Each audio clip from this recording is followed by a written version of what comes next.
A handful of Blue Jays have filled in for Josh Donaldson at third base this season. Wednesday, Arden, we were reminded Russell Martin's value is not just behind the plate, but at the hot corner, too.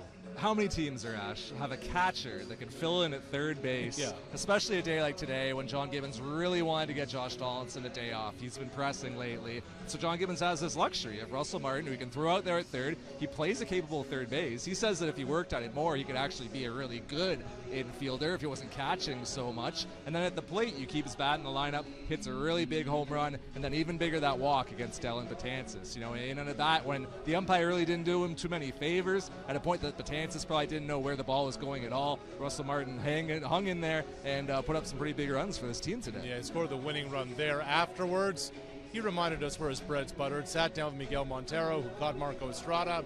After they went through the entire game, Russ Martin got up, left the clubhouse, and said, "Hey, great job, man."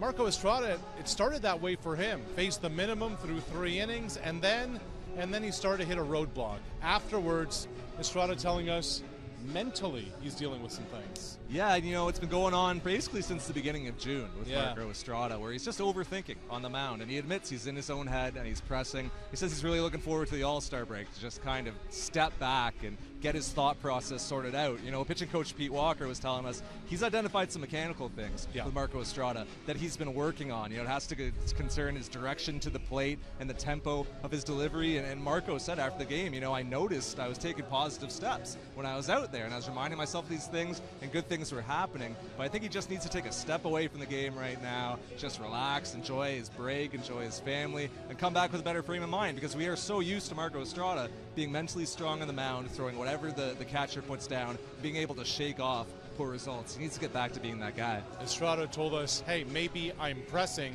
They have worked on the delivery to try and get that timing down too. That's not an issue for Roberto Osuna.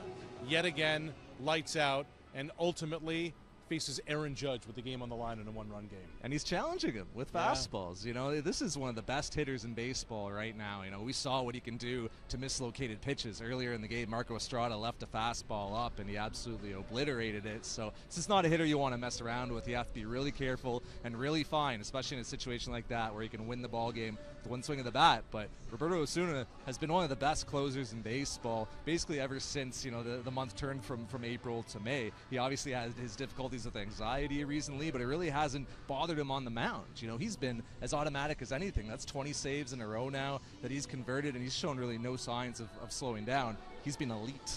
Osuna said his location was off. That's why he mixed in as many pitches as he did against Judge. He got him. John Gibbons said, their best against our best, and we won.